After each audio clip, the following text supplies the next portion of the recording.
Harka fuunee yooyaa daawwattoota yeroo odeeffannoowwan tibbana kanaa qabannee dhiyaannee jirraa nu hordofaa. Oduuwwan waliin an obboleessaa Dolaati. Godina Wallagga Bahaa aanaa Kiraamuu magaalaa Harootti haleellaa banameen lammiileen nagaa 15 yoo ajjeefaman namoonni dhibbaatamootaan lakkaa'aman ammoo qe'ee isaaniirraa buqqa'uun isaanii jiraattootii fi mootummaan naannoo Oromiyaa ibsee jira.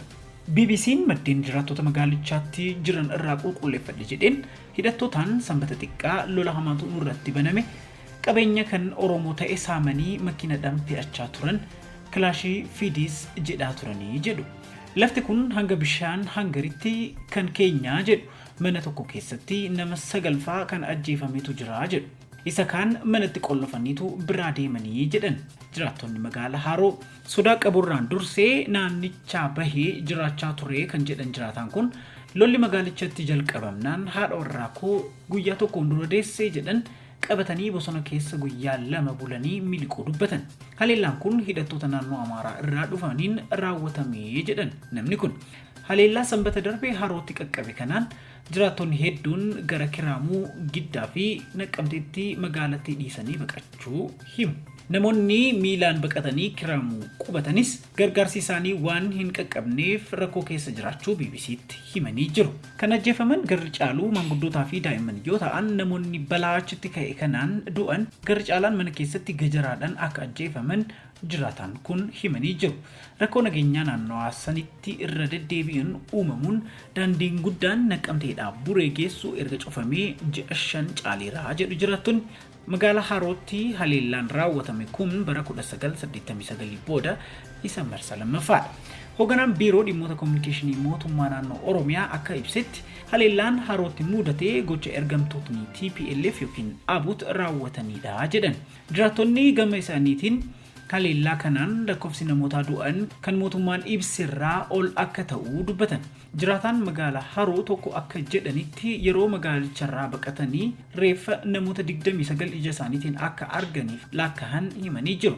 Jiraattonni naannichaa BBC'n dubbisee haleellaa fulbaana 30 irraa jalqabee itti fufeen namootni nagaa ajjeefamuu, buqqa'uu fi qabeenyi isaanii saamamuu himamee jira. Faallaa kanaan hidhattoonni Amaaraa naannichatti jiraatan ammoo hidhattoonni ABO Shanee haleellaa sabummaa irratti xiyyeeffate raawwachuu isaanii miidiyaan naannoo Amaaraa Media Corporation gabaasee jira.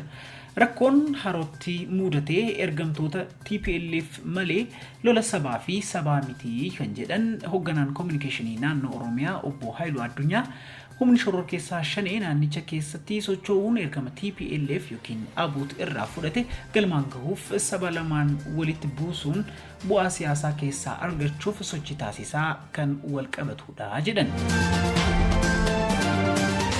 Godina Booranaatti roobni gannaa waan hafeef hongee mudateen beelladoonni 3,000 caalan bobba'aa akka jiran dubbatame.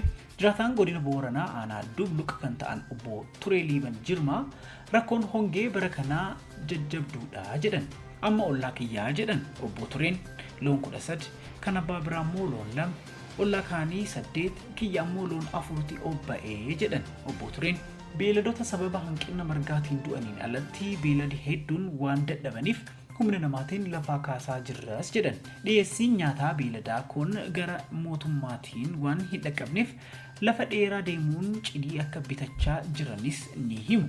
Rakkoo isaanirra gahaa jiru kan qaama mootummaatti beeksisneerraa haga ammaa garuu gama mootummaatiin gargaarsi nu gahee hin jirus jedhan obbo Turee Liiban Jirmaa. Itti gaafatamaan waajjira hooggansa sodaa balaa godina Booranaa obbo Liiban Kabbadaa aanaalee godinni Booranaa qabu hunda keessatti hongeen beelladaa ajjeesuu akka jiru mirkaneessanii jiru.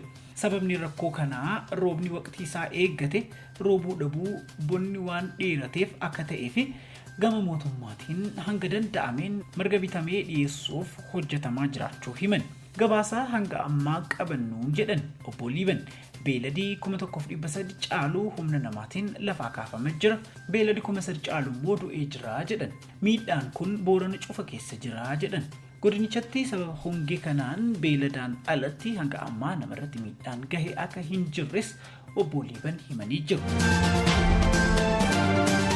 Humni raayyaa ittisa Itoophiyaa haleellaa qindaa'aa addawwan hundaan hidhattoota ABUT irratti labsuu isaa gareen finciltootaa beeksise.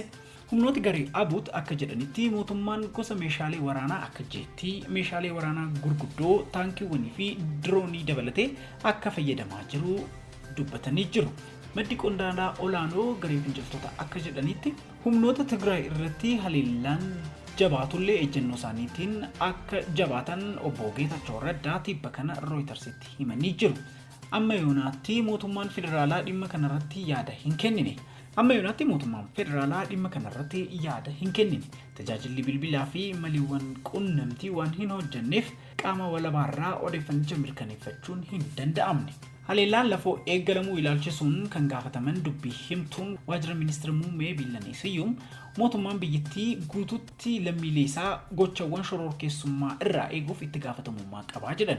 Mootummaan Itoophiyaa badii jeequmsaa fi ajjechaa abuut naannoo Amaaraa fi iddoo biraa kamittuu raawwatu fuuldura ni dhaabataa jedhan.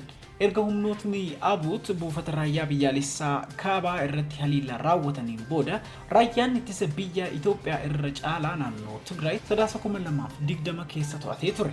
Waxabajjii keessa immoo humnootni finciltootaa deebisanii Tigraay to'achuun isaanii booda gara naannolee Amaaraa fi Affaar keessatti waraana babal'isanii turan. Obbo Geetachoon tarkaanfii miilanaa kunis magaalota naannoo Amaaraa fi akkasumas humnootni naannoo Amaaraa raayyaa ittisa biyyaa waliin hiriiruun waraanaa jiraachuu dubbatanii jiru. Ibsi naannoo Tigraay waraanichi ilaalchisuun baheen loltoonni idilee fi al-idilee 100,000 ta'an waraana ammaa irratti hiriirfamanii jiru jedhan. Hoggantoonni UN damee Itoophiyaa lama sababa afdeebii irratti hoggantoota ol'aanoo UN qeeqaniif hojii isaaniirraa adabamanii jiru. Sagalee walaabamee miliqee baheen hoggantuun dhaabbata buqqaatota addunyaa yookiin International Organization for Migration damee Itoophiyaa Maureen Achieng fi hoggantuun UN Population Fund Daayinaa Gaayilee odeeffannoo gaazexessaa dhuunfaaf kennaniin adabaman. Akka hoggantoonni lamaan kun jedhaniin hoggantoonni UN olaanoo hidhattoota abuut ilaalchisee ejjennoo qaban komatanii jiru. Dubbii isaaniitiinis hoggantoonni maqaan isaanii hin dhoofne UN olaanoon garlaafummaa hidhattootaaf agarsiisaa jiru jedhan. Keessattuu hogganaan dhaabbata fayyaa addunyaa Dr. Tedros Adhanom hidhattoota abuut waliin rogii agarsiisaa jiru jedhan.